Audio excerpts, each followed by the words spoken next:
All right, take a look at a video this time dealing with linear equations and how you make tables with them, and that making of tables ends up allowing us to be able to do a lot of different things. Kind of a trifecta here. You have an equation, you have a graph, and you have a table, and those things kind of all go together. So we're going to start with having an equation, how do you make a table, and then we'll get into the other parts as well. We're going to look at the general concept of what makes it a linear equation as we go through and do what we need to do here. We're going to take a look at 4 examples as we go through and we make our tables, and how those tables turn out, and what are some things that you can kind of look for kind of as you go through there. All right, so the first thing we want to do is take a look at just kind of the general concept of what makes something a linear equation. All right, so you're going to see things like this: x plus y equals, say, 12.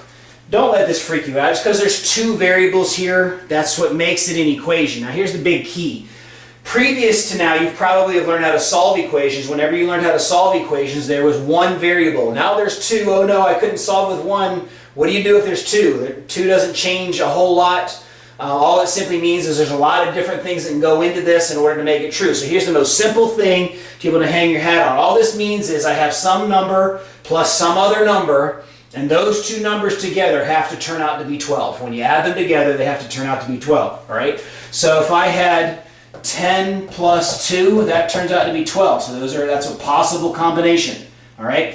What's something else? I could go 6 plus 6 equals 12. All right? I could go, let's say 11 plus 1, 12. 13 plus negative 1, 12. 2 plus 10, 12.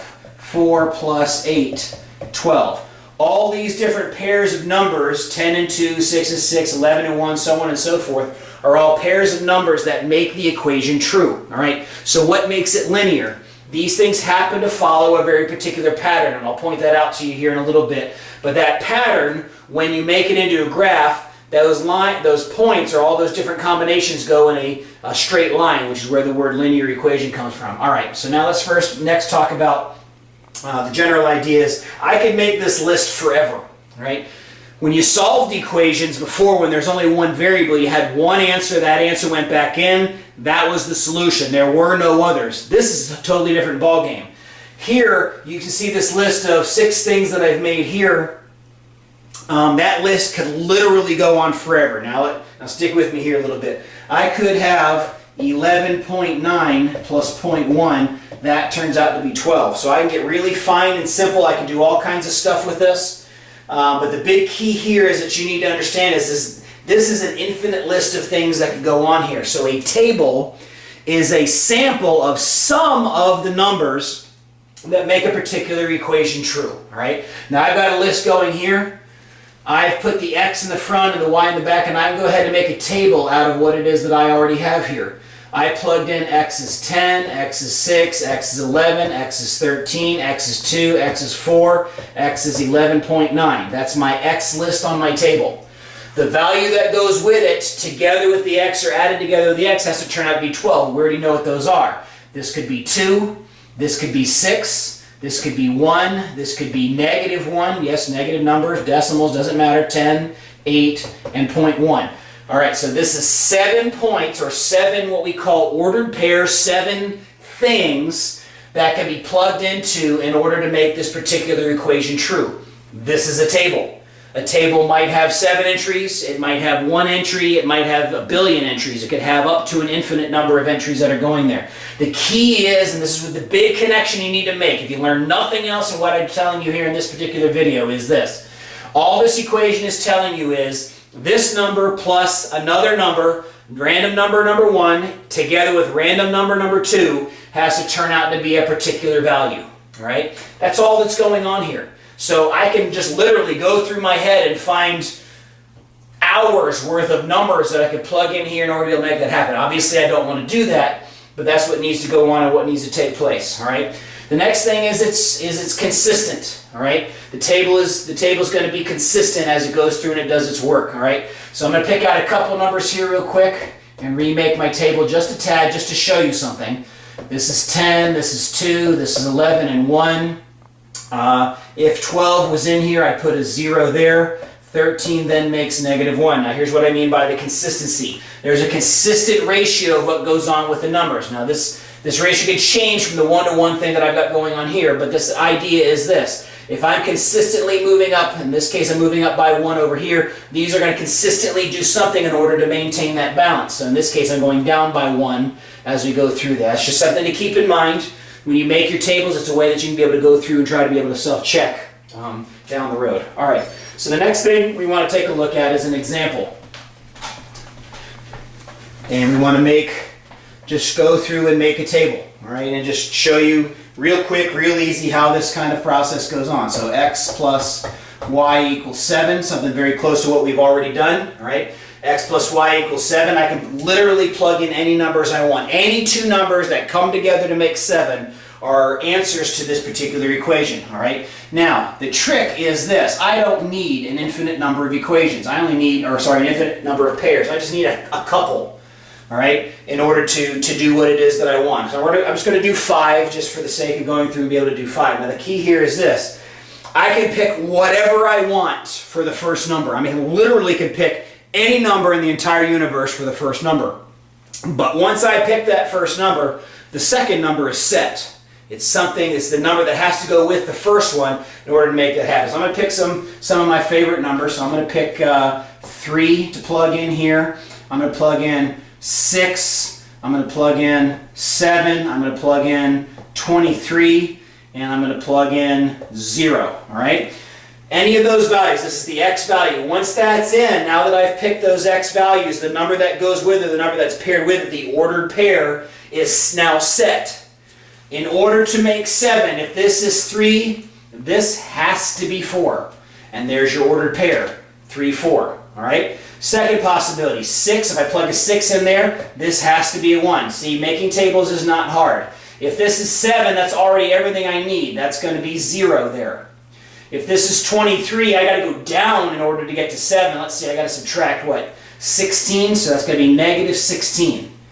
23 and -16 add up to be 7. 0 plus something equals 7. That has to be a 7 there. Making a table is literally that simple. Right? Now, I didn't use a nice little simple pattern here, but the key here is this. Once I've picked the first value, the second value comes in. So you just want to make a table, just pick whatever you want. Now, most people want to know what's the easiest thing to plug in or what's the easiest thing to be able to pick.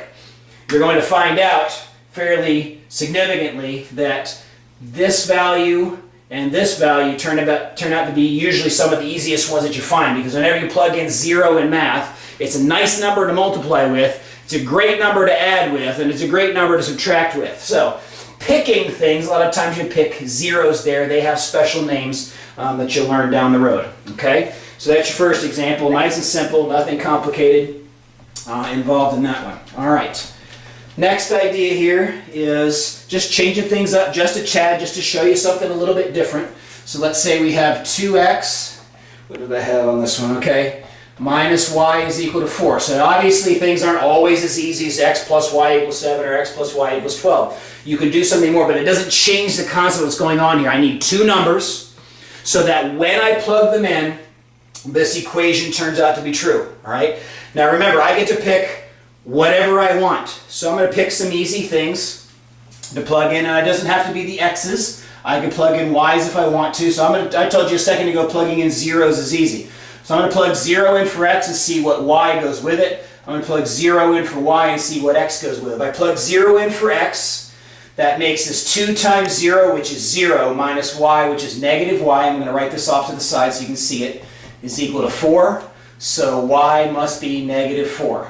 All right? So there's my first pair that works in that place. Plugging 0 in for y, that gives me 2x is equal to 4. Yes, I'm solving the same way that you would have done earlier. Divide both sides by 2, x is equal to 2. So that number, those two numbers go together. Now I want more than just those. I'll pick some other ones. But those are some ones that are just letting you know, when I pick the number, I might have to do a little bit of work to be able to get to the answer. No big deal. All right, that's a number we like. Let's say 7. We've been picking a lot of 7s today. So 7 goes in for x. 2 times 7 is 14 minus y is equal to 4. So the opposite of y, when I subtract 14 from both sides, is equal to negative 10. So y must be 10. Now, I'm doing all this solving, And I want you to understand that you can do a lot of this stuff in your head. I don't have to work hard to be able to do these things. Some of these things I could have just picked. For example, let me just do one in my head here because I know if I want to plug in 10. If I plug in 10, that gives me 20. I got to get 20 down to 4, so I need to subtract 16. So if I plug in 10 here, I need 16 there in order to make it happen. All right? Now, these are ordered pairs. These are pairs of numbers that go into the equation to make it true. This list is 4 things long. It could be an infinite number of things long. It doesn't have to just be 4. I pick enough until I have what it is that I need. We haven't really defined that yet. We'll just be telling you, make a table this length or whatever the case is. But the key is this. If I get to pick my numbers, I get to pick one. The other one is determined for me. And then I don't have to pick and use easy numbers. I can use whatever it is that I want. And I pick enough numbers to be able to give me the pattern to be able to show me what's going on with this particular equation. All right? Another example. Change things up just a tad because you'll run into this situation a lot.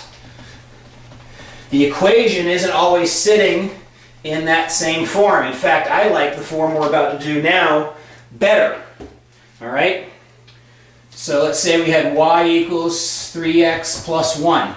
Uh-oh, the x and the y are on different sides of the equations. Oh my goodness. No, don't worry about it. It's not oh my goodness. It's, in fact, this one's easier than the last ones because now when I plug in the numbers, this just tells me, well, when x goes in, what is y? Piece of cake. No big deal what to do. And I'm going to show you a little bit of pattern action on this one.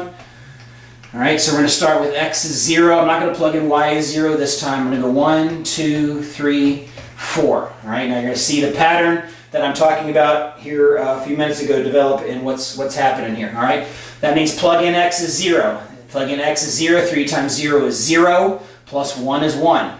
There's your first ordered pair that makes this equation work. It doesn't matter that it's changed around. It's still the same concept. These two numbers together make this equation work. Plug in 1. 3 times 1 is 3, plus 1 is 4. Plug in 2. 3 times 2 is 6, plus 1 is 7. Plug in 3. 3 times 3 is 9, plus 1 is 10. Plug in 4. 3 times 4 is 12, plus 1 is 13. All right? Now I could obviously, hopefully obviously, I could continue this list forever. But I'm not going to. I'm going to stop right there. There's 5 numbers that are in there. Now, here's what I wanted to show you about the patterns. If this is a linear equation, I should have something consistent going on here. These are going up by 1. These are going up by 3. Yes, it's connected to the 3 that's right here. There's a reason for that. I'm not going to go into that in this video. But these are going up by 3. But the key is, if I was consistent on this side, it has to be consistent on this side. Okay? It's part of the nature of being linear equations. It's one of the things that makes it linear equations, one of the characteristics of linear equations, for you to go through and work and see something like that happen. But don't freak out just because the format changes on what's going on there. In fact, that equation and this one, negative 3x plus y equals 1, these two are result in the exact same answers, exact same list of numbers that go there. They're just two different forms of the same thing. That's a topic for a different time. All right, one more. This is the one students flip out about, when it should be the one that's the easiest of them all. You ready for this? You thought the last one might have been crazy? Take a look at this one. Get a load of this. All right, here's my equation. And just for fun's sake, we're going to do a second one on this screen. There you go. That's it. How can I get pairs? There's not an x and a y. This is the easiest of the situations. Okay? Don't worry about this. Pause. Okay, don't worry about this situation. All this simply means is x is all that matters. It doesn't matter what y is. There is no y here in order to balance it. So making this table is really, really easy. What this is saying to you is x has to be 5. Okay, that's easy. 5, 5, 5, 5, 5. And what did I say a second ago? It doesn't matter what y is. Okay. 0, 1, 2, 3, 88. Doesn't matter. That's the key. Piece of cake. Just because there's not an x and a y, that makes it easier. X has to be 5. All the x's are 5s. The y's can be whatever I want. Guess what? This other side, very similar. But this time, this equation doesn't care what x is. Y has to be -2. So -2, -2, -2, -2, -2. Doesn't matter what x is. Pi, 7, -3.2, 18.1, 3/4. Doesn't matter what it is, it's over there on that side. As long as y is -2, we're good. So those pairs of points are easier to come up with. All right. There's a good bit of stuff here about the consistency, what makes it linear, that sort of thing. Look, don't make making a table difficult. You have an x and a y. You get to pick one. The equation tells you what the other one has to be. If you're having any trouble with that, make sure you talk to your teacher. If there's not an x and a y, don't make it harder because it's easier for you to be able to deal with. Until next time, see ya.